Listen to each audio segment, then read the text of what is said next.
에베소서 6장에 있는 본문을 가지고 그리스도인의 영적 전쟁이라는 주제로 8번째 살펴보는 시간입니다. 사랑하는 성도 여러분, 성경은 영적 전쟁의 현상들을 비단 본문만이 아니라 여러 가지로 우리에게 증언하고 있다는 사실을 잊으시면 안 됩니다. 그 중에 이런 이야기도 있습니다.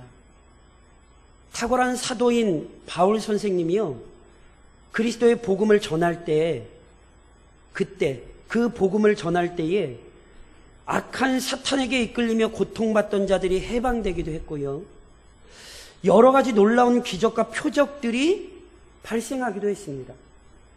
하나님께서 바울을 통하여 복음의 능력을 나타내시기 위해 정말 사람이 설명할 수 없는 놀라운 기적과 표적을 일으키셨죠. 그래서 이때 그 광경을 목격한 사람들이요, 바울이 전하는 예수 그리스도의 이름이 얼마나 놀라운 능력인지를 고백했고 그 이름을 믿기도 했습니다. 물론 모든 사람이 믿음으로 반응한 것은 아닙니다.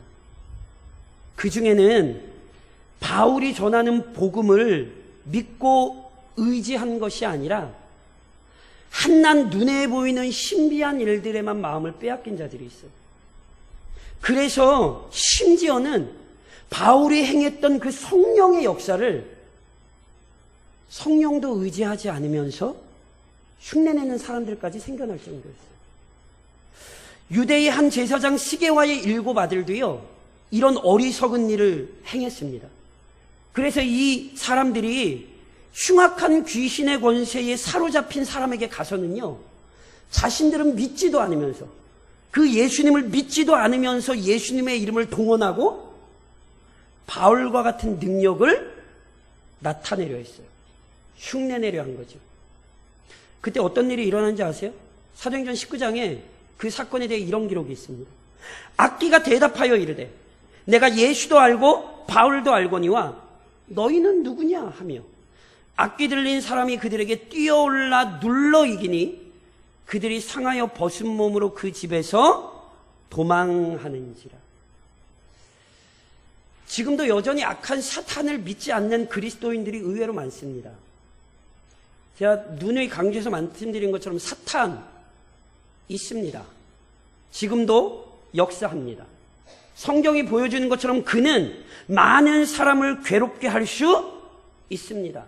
그 정도가 아니죠. 제가 읽어드린 사도행전이 뭘 보여줍니까? 사탄은 진짜 믿음과 가짜 믿음을 분별할 수 있고요, 거짓 믿음을 가진 자들을 자기 힘으로 억누를 수도 있습니다. 사탄은 영적인 피조물이라니까요. 우리는 저 사람이 진짜 믿는지 안 믿는지 모르지만 놀랍게 사탄은 알아요. 그런즉 결코 거짓 믿음으로 인간적인 방법들로 사탄과 대적할 수 없습니다. 그래서 저랑 살펴보시는 이 본문이 중요한 거예요. 영적 전쟁의 현장에 이미 들어온 자들로서 하나님의 전신갑주로 철저히 무장하지 않고서는 사탄의 역사를 대적할 수도 없고 영적 전쟁에서 승리를 거둘 수도 없습니다. 그래서 오늘도 우리가 또 하나의 하나님의 전신갑주를 살펴보지요. 그것은 바로 구원의 투구입니다. 오늘 본문에서 바울 선생님이요, 구원에 대해 언급합니다. 구원. 사랑하는 성도 여러분, 제가 묻겠습니다. 확실히 답변하셔야 됩니다. 기독교는 유일한 구원의 종교가 맞습니까? 예. 이 부분을 혼동하시면 안 됩니다. 기독교는 유일한 구원의 종교입니다. 인류 역사상 수많은 사람이 구원에 대해 가르치고 수많은 종교가 구원을 약속했지만 실제로 인간을 죄에서 구원하는 종교는 오직 기독교뿐입니다. 믿으시죠? 다시 말해서 구약과 신약의 내용을 통해 가르쳐지고 증명되었던 우리 주 예수 그리스도 안에서만 참된 구원을 얻을 수 있습니다. 그리고 보세요. 이처럼 기독교만이 유일한 구원의 종교이기에 구원에 관해 가르치고 선포할 수 있는 종교 역시 기독교 외에는 없어요. 그래서 실은 우리가 오늘 구원에 대해 살펴본다고 하는 것은 그리스도인만이 가진 큰 특권이요 영광임을 기억하셔야 돼요. 그 다음 구원이 뭐예요? 구원이. 지난 시간에도 믿음에 대해 얘기한 것처럼 믿음을 실은 우리는 뭐 한마디로 설명할 수 없습니다. 구원 역시 마찬가지입니다. 그 구원의 어마어마한 구원을 어떻게 우리가 한마디로 설명할 수 있겠습니까?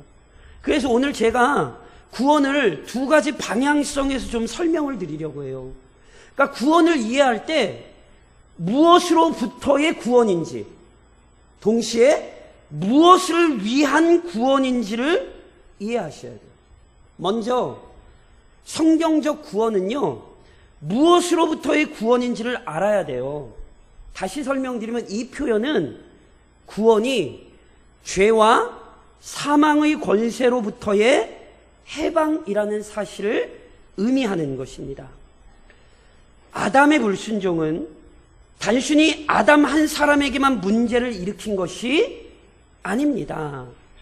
아담은 모든 인류를 대표하는 자격을 지닌 첫 사람으로 하나님의 명령을 받았어요. 그리고 그 모든 인류의 대표로서 하나님의 명령에 순종해야 할 책임을 지닌 자였습니다. 하지만 아담은 그 명령에 순종하는 것을 거부했고, 이로 인해 단순히 아담 한 사람이 아니라 모든 사람이 죄 아래 갇혔습니다. 믿으십니까? 아까보다는 아멘이 좀 작으시네요. 믿으시죠? 예. 졸리셔서 그런 거라고 제가 생각을 할게요. 실은 모든 인간이 죄인이라는 이 사실을요, 인간의 역사는 거부하고 부인해 왔습니다. 그리고 앞으로도 이 사실을 부인하기 위해 갖가지 일들을 벌일 거예요. 실은요, 현대사회의 제일 멍청하다라고 불리는 사람들은 그리스도인들이에요. 하나의 구원을 이야기하고 하나의 진리를 이야기한다는 것은, 게다가 모든 인간이 죄인이라고 인정하는 것은 실은 이 시대의 사람들에게 인간의 본성에는 맞지 않는 내용이거든요. 그러나 인간이 이 사실을 부인한다고 해서 달라지는 것은 하나도 없습니다. 모든 인간이 죽는다는 사실, 그리고 모든 인간이 안 가르쳐줘도 스스로 죄를 짓는다는 사실은 이미 아담 안에서 모든 인간이 죄인이라는 아주 결정적인 증거예요. 그러니 이 사실을 우리는 부인해서도 안 되거니와 이 사실을 부끄러워해서도 안 됩니다. 특별히 부끄러워하지 마셔야 될 이유가 있어요. 죄의 보편성, 즉 모든 인간이 죄인이라는 사실을 인정하는 것은 실은 놀라운 변화의 출발점이에요. 무슨 말씀이냐면 성경은 모든 인간이 죄인이다, 이것만 가르치지 않아요. 로마서 5장 15절에 바울 선생님이 뭐라고 이야기합니까? 그러나 이 은사는 그 범죄와 같지 아니하니 곧 한 사람의 범죄를 인하여 많은 사람이 죽었은즉 더욱 하나님의 은혜와 또한 한 사람 예수 그리스도의 은혜로 말미암은 선물은 받은 사람에게 넘쳤느니라. 분명히요, 아담 안에서 죄인이 되고 아담 안에서 죽음의 권세에 모든 사람이 붙들렸어요. 그러나 그걸로 끝이 아니라니까요. 하나님께서는 두 번째 아담이신 예수 그리스도로 말미암아 죄와 사망의 권세에서 죄인들을 해방하셨어요. 자신이 죄인됨을 겸손히 인정하고 고백하고 그리스도의 은혜를 인정하는 자마다 영원한 진노의 대상에서 영원한 생명을 소유한 자들로 변화됩니다. 믿으시죠? 그래서 이제 죄인이에요? 하나님의 자녀예요? 시험시험? 죄인이에요? 하나님의 자녀예요? 하나님의 자녀시잖아요. 맞아요. 죄인 맞아요. 그런데 예수 안에서 나는 하나님의 자녀가 됐다니까요. 성경은 이 위대한 사실을 우리에게 가르치는 거예요. 이게 구원이라고요. 그리스도 안에서 죄와 사망의 권세로부터 해방된 것입니다. 동시에 구원을 올바르게 이해하시려면 무엇을 위한 구원인지도 아셔야 돼요. 달리 표현하자면 하나님께서 자기의 아들 그리스도를 통하여 죄인들을 죄와 사망의 권세에서 벗어나게 하신 궁극적인 목적이 있습니다. 그럼 하나님이 왜 우리를 죄와 사망의 권세에서 벗어나게 하셨습니까? 구약 성경은요, 이스라엘 백성의 역사를 통하여 우리에게 허락된 그리스도 안에서 허락된 구원의 역사를 설명하거든요. 그래서요, 예를 들면 이스라엘 백성들이 출애굽을 하거나 홍해를 건너거나 그 모든 사건은 우리의 구원을 설명해 주는 사건이에요. 그래서 시편 기자가 시편 106편에서 그 사건을 빗대어 이렇게 이야기하죠. 우리의 조상들이 애굽에 있을 때 주의 기이한 일들을 깨닫지 못하며 주의 크신 인자를 기억하지 아니하고 바다 곧 홍해에서 거역하였나이다. 그러나 여호와께서는 자기의 이름을 위하여 그들을 구원하셨으니 그의 큰 권능을 만민이 알게 하려 하심이로다. 무슨 얘기인지 이해를 하시겠어요? 이스라엘 백성들에게는 애굽 땅을 나올 자격도 없고 홍해를 건널 만한 이유도 없어요. 그런데 하나님께서 애굽에서 이끌어내시고 홍해를 건너게 하셨죠. 왜요? 하나님의 영광을 위하여, 자기의 이름을 위하여. 그래서 동일한 사실을 사도 바울 선생님은 에베소서 1장에서 이렇게 가르치는 거예요. 모든 일을 그의 뜻의 결정대로 일하시는 이의 계획을 따라 우리가 예정을 입어 그 안에서 기업이 되었으니 이는 우리가 그리스도 안에서 전부터 바라던 그의 영광의 찬송이 되게 하려 하심이라. 하나님이 왜 우리를 구원하셨대요? 우리로 하여금 영광의 찬송이 되게 하시기 위해, 즉 하나님의 영광을 드러내는 자들이 되게 하시기 위해 우리를 구원하신 거예요. 그래서 잘 아시는 것처럼 사도 바울 선생님이 고린도전서 10장 31절에서 이렇게 명령하죠. 저랑 같이 한번 봉독하실까요? 그런즉 너희가 먹든지 마시든지 무엇을 하든지 다 하나님의 영광을 위하여 하라. 아멘이세요? 이게 우리의 구원의 목적인 거예요. 한때는 죄와 사망의 권세에 사로잡혀 더러운 욕망에 집착하던 자들을 거룩하신 하나님과 그분의 영광을 위해 사는 자들로 변화시켰습니다. 하나님의 영광을 위하여 우리를 변화시키셨어요. 그러니까 이처럼 구원은 죄와 사망의 권세로부터 벗어나 하나님의 영광을 위하여 사는 자들로 만들어낸 사건이죠. 그런데 바울 선생님이요, 이 놀라운 구원의 능력을 설명하기 위해 이제 본문에서 투구를 비유로 사용합니다. 투구, 뭔지 아시죠? 머리에 쓰는 거예요. 근데 당시 병사들이 착용하던 이 투구는요, 일반적으로 두 가지 재료로 만들어집니다. 우선은요, 아주 단단한 금속을 사용하여 만든 것이 하나 있습니다. 또 다른 재료로는요, 가죽이 사용되거든요. 그래서 이렇게 질긴 가죽을 이어 붙여서 투구를 만드는 거예요.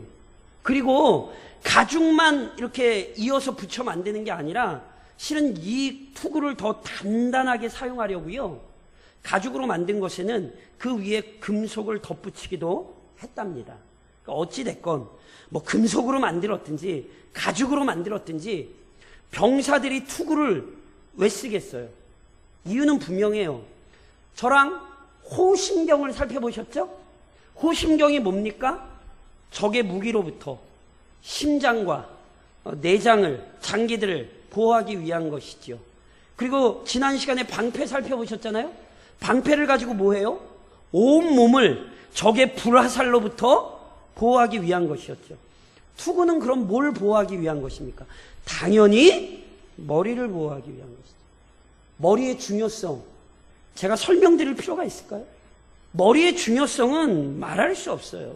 그러니까 당연히 병사들이 머리를 보호하기 위해 투구를 쓰는 거죠. 특별히요, 머리에 쓴다라고 할 때, 투구를 쓴다라고 할 때 단순히 이 윗머리만 생각을 하시면 안 돼요. 투구에는요, 얼굴을 가려주는 부분, 이걸 철갑이라 그럽니다. 그리고 앞 이마를 가려주는 부분, 이걸 쇠퇴라 부릅니다. 그리고 이 머리만이 아니라 옆으로 가죽과 금속을 일로 쭉 내려서 이 뒤에까지 싹 보호를 하는 거예요. 목까지도. 목까지도. 그러니까 단순히 머리 윗부분이 아니라 머리 전체, 호심경과 이어지는 모든 부분들을 철저히 가려주는 것이 투구이죠. 그러니까 보세요. 병사들이 이 투구를 써서 머리를 보호받고 있으면 두려워하지 않고 담대하게 전투에 임할 수 있어요. 그 투구의 중요성을 제가 한번 깨달은 적이 있어요. 제가 개인적으로 자전거를 되게 좋아하는데 예전에 한번 제가 자전거를 타다가 슉 날아간 적이 있습니다. 넘어져가지고. 그래서 펑 넘어져가지고 머리를 제가 세게 받은 적이 있거든요. 근데 그때 헬멧을 쓰고 있어서 좀 정신은 없었지만 잘 몰랐어요. 그런데 나중에 보니까 제 헬멧에 깊은 구멍이 이렇게 푹 뚫려 있었어요. 그러니까 만약에 제가 헬멧을 안 쓰고 있었다면 그게 뭔지 모르지만 제 머리에 박혔죠. 그래서 제가 그 헬멧을 고이 보관하고 있어요. 제 머리. 그런 거죠. 그러니까 병사들이요, 전쟁에서 투구를 쓰고 싸우는 건 굉장히 중요한 거거든요. 근데 바울 선생님이 그리스도인에게 구원의 투구를 착용하라 권면하는 거죠. 그럼 도대체 구원의 투구를 착용하는 게 뭔데요? 첫째, 구원의 투구를 착용하는 것은요, 성경이 가르치는 구원에 관한 지식 또는 구원에 관련된 지식으로 자기의 생각을 철저히 지키는 거예요. 말씀드렸듯이 투구는요, 머리를 보호하는 무기예요. 그리고 머리로는 뭘 하죠? 머리로는 생각을 합니다. 그런즉 마치 병사들이 투구를 착용하여 머리를 보호했던 것처럼 그리스도인들은 구원에 관한 올바른 지식으로 자기의 모든 생각을 지켜야 돼요. 제가 앞서도 몇 번 설명드리면서도 덧붙여서 말씀을 드렸는데요. 사탄은 영적인 피조물로서 인간에 대해 너무너무 잘 알거든요. 그래서 인간을 어떻게 유혹하는 것이 가장 적합한지도 알고 있어요. 이 사실이 에덴 동산에서 그대로 확인이 되잖아요. 창세기 3장 1절에 어떤 말씀이 있어요? 그런데 뱀은 여호와 하나님이 지으신 들짐승 중에 가장 강교하니라. 뱀이 여자에게 물어 이르되 하나님이 참으로 너희에게 동산 모든 나무의 열매를 먹지 말라 하시더냐. 사단이 했던 질문을 잘 보셔야 돼요. 사탄은요, 인간이 이미 분명히 알고 있는 사실에 대해 의문을 제기해요. 다시 말하면 인간의 지성을 먼저 공격했어요. 그리고는 인간이 가지고 있던 참된 지식을 흔들어 놓고 왜곡시킨 거예요. 그래서 이어서 창세기 3장 4절로 뭐라고 얘기해요? 뱀이 여자에게 이르되 너희가 결코 죽지 아니하리라. 뭐 죽는다고 하나님 말씀하셨는데 너희가 그것을 먹는 날에는 너희 눈이 밝아져 하나님과 같이 되어 선악을 알 줄 하나님이 아심이라. 사탄은요, 우선 거짓 진리로 인간의 지성을 공격해요. 지금도 마찬가지예요. 사탄은 끊임없이 악한 생각들, 왜곡된 지식들, 부정한 상상들을 품게 만들어서요, 결국 진리를 부인하고 떠나 거짓 진리와 악한 것들에 굴복하게 만듭니다. 그런즉 그리스도인들은 구원받은 자에게 합당한 지식을 취할 뿐 아니라 그 지식을 사용하여 악한 것들을 대적하셔야 돼요. 제가 누누이 말씀드린 것처럼 저는 신앙생활은 오래 했지만 저는 성경은 잘 모르겠어요. 웃으면서 얘기하시면 안 돼요. 이것은 사탄의 계략을 굉장히 모르는 사람들이에요. 그래서 사도 바울 선생님이 동일한 이야기를 고린도후서 10장에서 이렇게 말씀하시죠. 우리가 육신으로 행하나 육신에 따라 싸우지 아니하노니 우리의 싸우는 무기는 육신에 속한 것이 아니요 오직 어떤 견고한 진도 무너뜨리는 하나님의 능력이라. 모든 이론을 무너뜨리며 하나님 아는 것을 대적하여 높아진 것을 다 무너뜨리고 모든 생각을 사로잡아 그리스도에게 복종하게 하니. 기독교 신앙의 내공이 쌓이시려면 지성으로부터 쌓이셔야 돼요. 하나님께서 우리에게 허락하신 구원에 대한 온전한 지식이 없이는, 그 구원과 관련된 아름다운 지식이 없이는 사탄의 권세를 무너뜨릴 수 없습니다.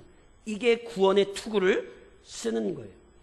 동시에 구원의 투구를 착용하는 것은 구원의 완성을 소망하는 것입니다. 오늘 에베소서에서는 바울 선생님이 구원의 투구 이렇게 표현을 했는데요. 데살로니가 전서에 보면 이 표현을 이렇게도 해놓으셨어요. 우리는 낮에 속하였으니 정신을 차리고 믿음과 사랑의 호심경을 붙이고 구원의 소망의 투구를 쓰자.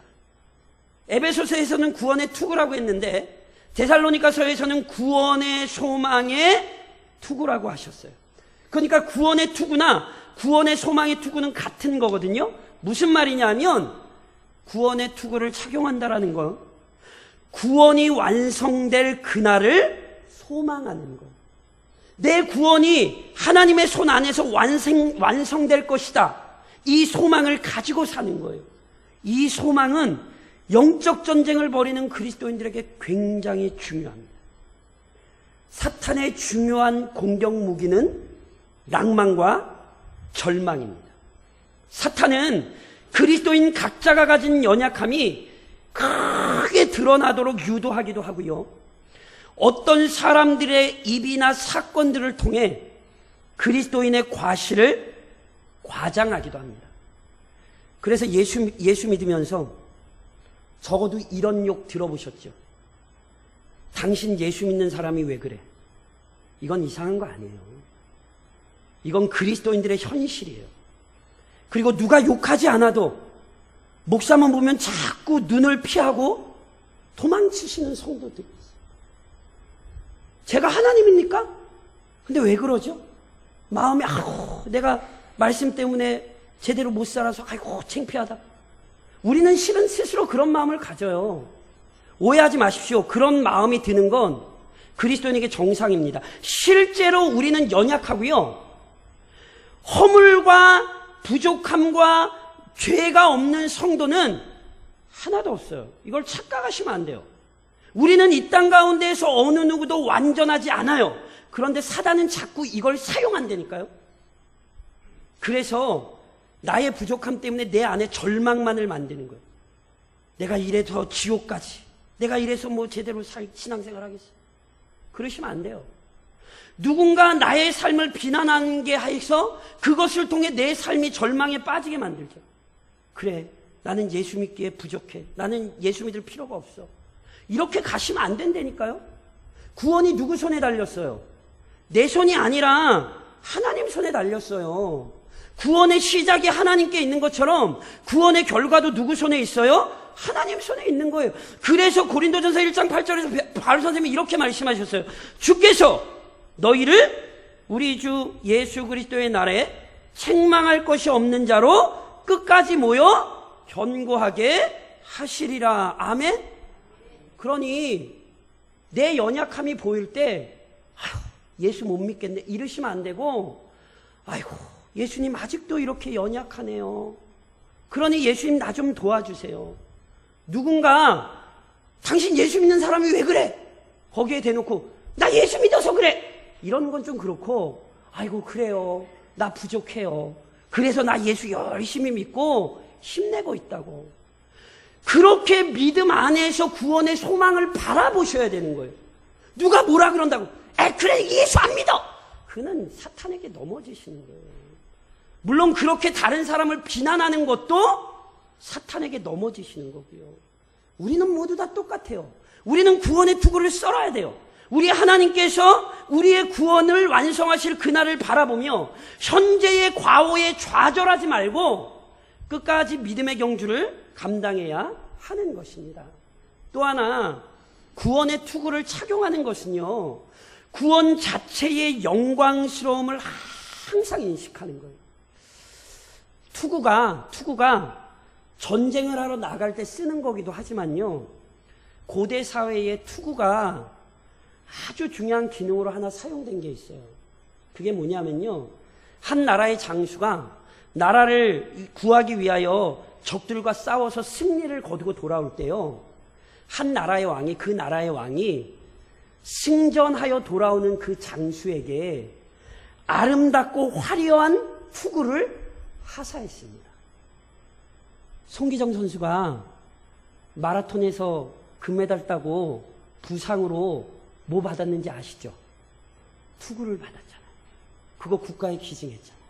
그게 그리스 옛날 고대 문화의 특징이었어요. 그러니까 투구를 쓰고 투구를 받는다고 하는 건 이것은 언제나 그가 얼마나 영광스러운가를 기억하는 거거든요. 이런 의미에서 구원의 투구를 쓴다는 것은요, 자신이 받은 구원의 영광스러움을 언제나 인식하고 그 구원의 사실에 감격하는 거예요. 그러니까 실은 그리스도인들이라면 구원에 날마다 감격해야 돼요. 문제는 구원의 영광스러움을 모르니까 구원의 감격이 사라지는 거예요. 그래서 구원이 실은 얼마나 영광스러운 것인가를 기억해야 돼요. 그럼 왜 구원이 영광스럽죠? 우리의 구원이 영광스러운 이유는요, 구원은 전적으로 하나님의 선물이기 때문에 그래요. 앞서도 말씀드렸듯이 우리의 구원은 우리가 시작한 게 아니에요. 하나님께서 우리에게 선물로 허락하신 거예요. 그래서 로마서 4장에 이런 시편을 인용하며 바울이 이렇게 이야기하죠. 불법이 사함을 받고 죄가 가리어짐을 받는 사람들은 복이 있고 주께서 그 죄를 인정하지 아니하실 사람은 복이 있도다. 아멘? 아까도 말씀드렸잖아요. 구원이 뭐예요? 우리를 이 죄와 허물에서 하나님께서 건져내신 거라니까요. 그리고 이것을 누가 하신 거예요? 우리가 한 것이 아니라 하나님이 한 거예요. 죄인들이 스스로 만들어낸 것이 아니라 하나님의 무한하신 자비와 긍휼 안에서 구원이 허락된 거예요. 그러니 구원이 얼마나 영광스러워요. 동시에 구원이 영광스러운 이유는요, 하나님의 영광이 가장 잘 드러난 사건이기 때문에 그래요. 도대체 누가 이 흉악한 죄인들을 의롭게 할 수 있습니까? 어느 누구도 우리의 죄를 사할 수도 없고요, 어느 누구도 우리를 의롭다 인정할 수 없어요. 오직 단 한 분, 우리 하나님만이 우리를 의롭다 여겨주실 수 있는 거죠. 그래서 이사야 43장에 이런 찬양이 있잖아요. 곧 나는 나를 위하여 내 허물을 도말하는 자니 내 죄를 기억하지 아니하리라. 아까 이미 말씀드렸듯이 구원은 죄와 사망의 권세로부터 벗어나는 것일 뿐만이 아니라 하나님의 영광을 위하여 부름받는 거라니까요. 누구를 위하여 우리를 구원하셨어요? 하나님의 영광을 위하여 우리를 구원하셨어요. 하나님 자신을 위하여 우리의 허물을 도말하셨어요. 그러니 구원은 하나님의 영광이 가장 잘 드러난 거거든요. 그러니 우리는 구원자 하나님을 찬양할 수밖에 없지요. 또한 구원이 영광스러운 이유는요, 구원받은 우리를 영광스럽게 만들었기 때문입니다. 아담 안에서 우리 역시 본질상 진노의 자녀였습니다. 그러나 잊지 마십시오. 갈라디아서 4장이 우리에게 무엇이라 가르칩니까?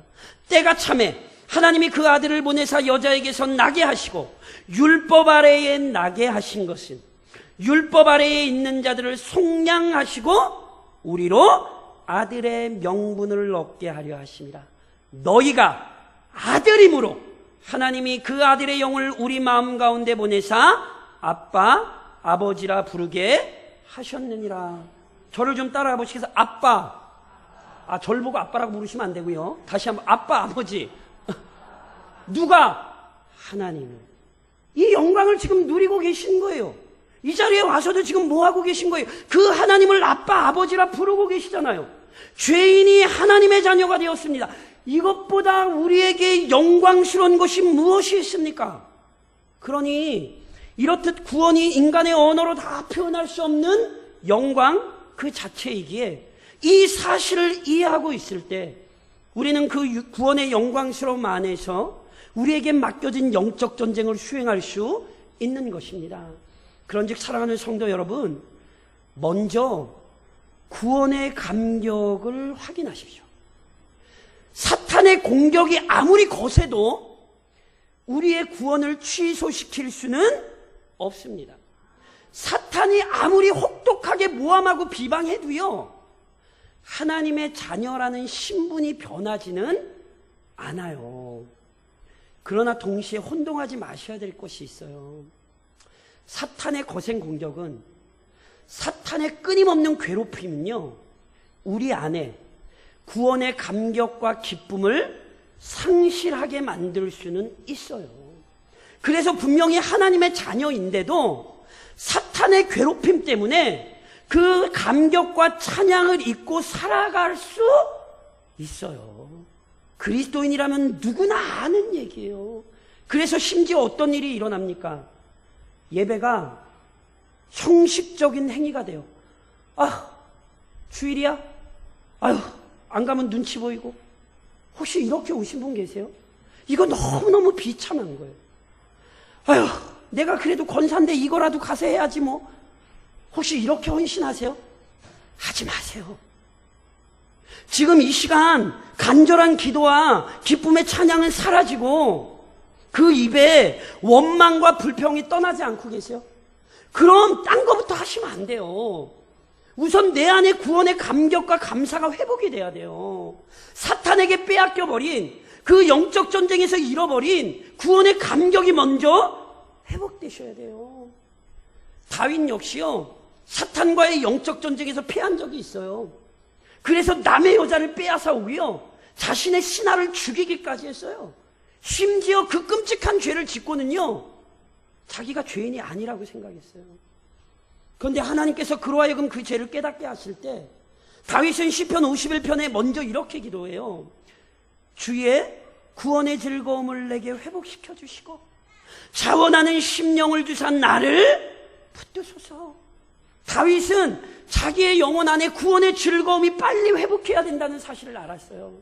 사랑하는 성도 여러분, 이 구원의 즐거움이 속히 회복되시기를 우리를 구원하신 주님의 이름으로 축복합니다. 특별히 다음 주는 맥주 감사 주일입니다. 상반기를 결산하며 하나님께서 우리에게 베푸신 은혜를 감사하는 시간이에요. 누누이 말씀드린 것처럼 감사 없는 돈 내지 마세요. 전 대놓고 말씀드리잖아요. 수백 수억을 하나님 앞에 바쳐도 죄송합니다. 그따위 하나님 받지 않으십니다. 제 얘기를 혼동하지 마십시오. 저는 목사의 양심으로 우리 성도들이 진정한 예물을 하나님 앞에 드리기를 원하지, 정말 가부의 두 랩돈을 기쁘게 받으신 하나님 앞에 우리의 진정한 감사와 찬양이 들어있는 예물을 드리기를 원하지, 저는 목사의 양심으로서 거짓된 예물을 우리 성도들이 드리는 걸 원치 않습니다. 그것이 회복되셔야 돼요. 하나님 정말 감사해요. 하나님 6개월 동안 하나님 너무너무 지켜주셔서 감사해요. 하나님은 그걸 원하신다고요. 그러니 맥주 감사주의를 준비하며 그 진정한 감사와 기쁨을 먼저 회복하시기를 우리 주님의 이름으로 권면드립니다. 그리고 그리스도인다운 소망을 품고 그 소망을 실천하며 사십시오. 그리스도인은 구원에 관한 지식을 얻게 된 자들이에요. 세상은 없는 지식을 가진 자들이죠. 그래서 이로 인해 믿음이 없는 자와 구별될 수밖에 없어요. 그것을 바울 선생님이 골로새서 3장에서 이렇게 얘기하잖아요. 그러므로 너희가 그리스도와 함께 다시 살리심을 받았으면 위의 것을 찾으라. 거기는 그리스도께서 하나님 우편에 앉아 계시느니라. 위의 것을 생각하고 땅의 것을 생각하지 말라. 이는 너희가 죽었고 너희 생명이 그리스도와 함께 하나님 안에 감추어졌음이라. 사랑하는 성도 여러분, 위의 것을 찾으십시오. 진실한 그리스도인은 이 세상이나 이 세상에 속한 사라질 것들에 소망을 두지 않습니다. 오히려 우리는 이 세상이 잠시 잠깐이라는 사실을 잊지 않아요. 물론 오해하지 마세요. 이 세상이 잠시 잠깐이니까 막 살자? 이렇게 얘기하는 거 아니에요. 오히려 우리의 믿음이 진짜 참된 믿음이라는 걸 무엇을 통해 확인할 수 있습니까? 우리의 믿음이 참되다는 사실은요, 이 불의한 세상을 믿음으로 살아가는 모습을 통해 확인할 수 있습니다. 하늘에 대한 소망을 소유하고 구원에 대한 확신을 품고 있다는 사실은 반드시 각자에게 주어진 시간과 공간에서 나타나게 됩니다. 그래서 좀 가슴이 아파요. 9시 뉴스에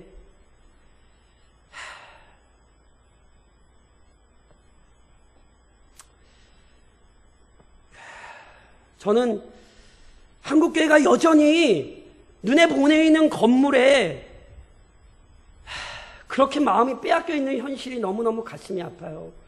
사랑하는 성도 여러분, 예루살렘 성전 하나님이 무너뜨리셨습니다.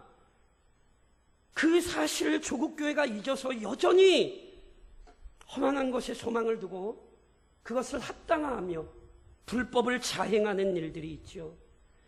오늘 우리의 삶을 철저히 돌아보셔야 돼요. 그거 아세요? 잠언 23장이 우리에게 이렇게 가르쳐요. 대저 그 마음의 생각이 어떠하면 그 위인도 그러한즉. 무슨 얘기인지 아시겠어요? 지금 내 생각을 보면 내 믿음이 보여요. 내가 지금 간절히 원하는 것이 무엇인지 확인하면 내 진정한 소망이 어디에 있는지 드러나요. 다른 사람은 모르겠죠. 그러나 하나님은 아세요. 진짜 참 소망이세요? 진짜 거룩한 거 품고 계시냐고요. 사람은 속이실 수 있지만 하나님은 못 속이세요. 성경의 교훈과 경고에 주의하십시오. 예레미야 선지자가 우리에게 무엇라 가르칩니까? 이스라엘의 소망이신 여호와여, 무릇 주를 버리는 자는 다 수치를 당할 것이라. 무릇 여호와를 떠나는 자는 흙에 기록이 되오리니 이는 생수의 근원이신 여호와를 버림이니이다. 오직 구원받은 자에게 합당한 생각을 품으십시오. 구원 얻은 성도에게 합당한 소망을 품으십시오. 생수의 근원이신 여호와를 붙들고 그렇게 마지막까지 씨름하십시오. 그리고 그 씨름의 과정에 마지막 날에 신실한 군사들에게 주어질 영광의 면류관을 바라보십시오. 지금까지 바울이 제시했던 무기들, 허리띠, 호심경, 신발, 방패, 투구, 다 뭐지요? 방어용이에요, 방어용. 병사들은 이 무기를 착용함으로써 적의 공격으로부터 보호를 받습니다. 보세요. 착용하고 있을 때 보호를 받는 거예요. 이 얘기는 착용하고 있으면 화살이 안 날라와요? 착용하고 있으면 칼질을 안 해요? 그렇게 생각하시면 큰일 나죠. 오히려 견고하게 무장할수록 적의 공격은 거세지는 거예요. 오히려 그리스도인이요, 믿음으로 깨어있고 구원의 영광스러움을 인식하고 그리스도의 의로움을 의지하고 복음으로 준비되고 진리 알면 사탄이 공격 안 해요? 아니에요. 더 많이 공격해요. 그러니 이 사탄의 거센 공격을 버티기 위해 이것이 필요하다는 사실을 절대 잊으시면 안 돼요. 이것을 하지 않고는 우리는 싸울 수 없는 거예요. 그리고 이 맹렬한 싸움에 끝이 있어요. 죽어라고 이 싸움만 하고 있는 거 아니에요. 하나님께서 우리 각자에게 주신 이 땅에서의 믿음의 경주를 끝내는 날이 됐든지, 그토록 사모하던 우리 구주 예수 그리스도의 재림하시는 날이 되었든지, 이 치열한 싸움을 끝내고 우리 주 예수 그리스도 앞에 서서 최후의 심판을 받을 때가 옵니다. 믿으십니까? 그러니 그 순간에 이르기까지 담대히 싸우십시오. 그리고 그 순간이 이른다는 것만큼이나 확신하셔야 되는 것이 있어요. 우리 주님 분명히 이 땅에서 성실한 믿음의 경주를 감당한 자들에게 하늘의 영광스러운 상급을 약속하셨어요. 그래서 탁월한 청교도 지도자였던 윌리엄 거널이란 분이 이런 말을 남기셨어요. 하나님이 투구를 벗기고 영광의 면류관을 씌워주실 때까지 그것을 절대 벗지 말고 항상 착용하라. 하나님의 전신갑주는 내가 집어던지는 것 아니에요. 우리는 그걸 날마다 끝까지 착용하고 있는 거예요. 언젠가 우리 주님이 우리의 투구를 벗기시고 우리 눈에 눈물을 닦으실 거예요. 우리 손에서 방패를 내려놓게 하시고 우리의 손에 영광스러운 하늘의 것을 쥐어주실 거예요. 우리의 갑옷을 벗기시고 하나님의 자녀라는 영광을 우리에게 입혀주실 거예요. 그때는 속히 옵니다.